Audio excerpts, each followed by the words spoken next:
One of my friends is a paramedic in New York City. Don't ask me why, but it was always his dream to become one. In New York City being the big and wild city that it is, he has of course seen some crazy things. He doesn't talk about his experiences much since they're always very personal and often disturbing. But I know that he has encountered his fair share of gruesome stabbings and gunshots. For example, he told us how one time some kids were playing with a shotgun, and one of them got his jaw blown off. The boy was alive as my friend rushed him to the ER, and he eventually lived. But he is horribly disfigured now and has to eat through a tube for the rest of his life. There were other, stranger things. He told us how once he responded to a call where an elderly woman managed to decapitate herself at home. They found her body sitting in a chair in front of the TV, which was still on, and her head was laying on its side in the middle of the floor, besides a puddle of blood. Her door was locked and all the windows were closed. All they know is that her neighbors heard a loud thud in her apartment and called the police when she didn't answer her door. But no one has figured out exactly how it happened. And yet, by far the strangest and creepiest story that he ever told us is the one about the mysterious subway deaths that happened several years ago. A few of my other friends and I were hanging out at his apartment one time, drinking and listening to music. When the topic of ghosts came up, we started talking playfully about ghost experiences we had as children. Just shadows in the corner of the eye, feelings of being watched, stuff like that.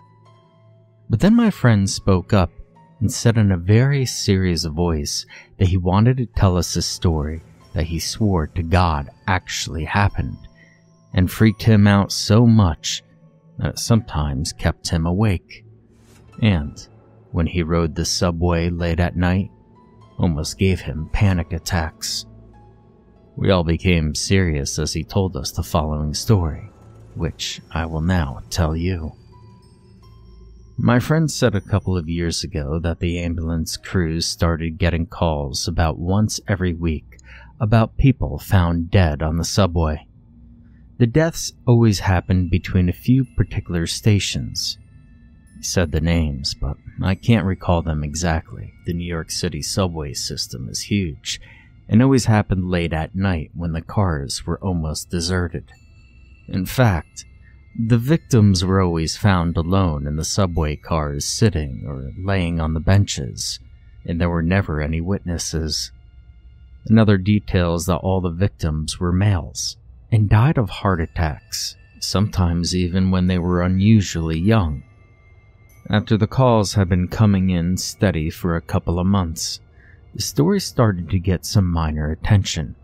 The police checked footage from the cameras in the station, but never saw anyone get on or off the trains regularly that made them think that a particular person was causing the heart attacks with drugs or a stun gun or by some other means. There was no explanation. It seemed that some unlucky guy would be riding a subway car. Everyone else would happen to get off, and then sometime when he was alone in the car between stations, he would simply have a massive heart attack and die. The newspaper even ran a small insert about the case in the back reaches of the police blotter, asking for information. Yet, nothing came of it.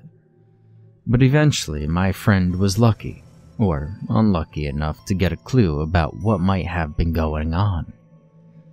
He was on duty one night when his crew responded to a call about one of the heart attacks. But this time, the person managed to survive.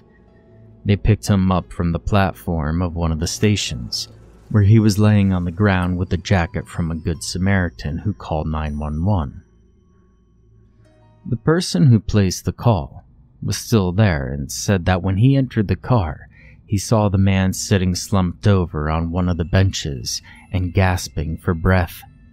then called 911 when the man indicated that he needed help. My friend assisted in strapping the guy, who was about 40 or so, into a stretcher, and was with him in the back of the ambulance as they went to the emergency room. The man was well enough to talk, and my friend listened to him while he did whatever medical things one does in such a situation. Soon, he realized that something abnormal was going on in the subway, something that still disturbs him to this day. The man said he was on his way home from an exhausting shift at work late at night as usual. There were just a few people in the car when he boarded, and he was very tired and started nodding off as he sat. He said he remembered at one point in between naps that the car became deserted, except for him. And he suddenly awoke to find himself paralyzed. He could see in front of him what was going on, but couldn't move anything, not even blink. He tried to yell, to moan, to do something, but the only result of his inward efforts was silence. He said that he had experienced sleep paralysis before, usually at home, but it was what happened next that almost killed him. As he was sitting there paralyzed, the train rolling between stations, he saw a little girl walking towards him. She was neither happy nor sad, he said, just an average little girl like you would see walking down the street. But she was transparent, as if you were watching a reflection in a window. He began to feel extremely anxious as she came nearer, but still couldn't move. She did not look at his eyes, but he said that she looked at him as if she knew him. She acted like it as well. She climbed up onto his lap and curled herself into a ball as if to sleep, just the way you often see little girls do with their parents when they're tired. And at that moment, he said his heart attack started. The little girl was cold and motionless as she sat in his lap, and he said the cold from her crept over his entire body until it began to feel like someone was squeezing the middle of his chest. He started to lose his breath, but there was nothing he could do. The little girl just sat there in his lap, filling him up with cold. And suddenly, the subway arrived at the next station, and the little girl dissolved, and that's the man's words, from his lap just before he heard the door open. And that's when the Good Samaritan who made the call came up to him. My friend related that the man survived the incident and recovered fully. The calls about heart attacks continued to come in for another month or so, then mysteriously stopped just as quickly as they had started. No conventional explanation was ever found that could fully explain the incident.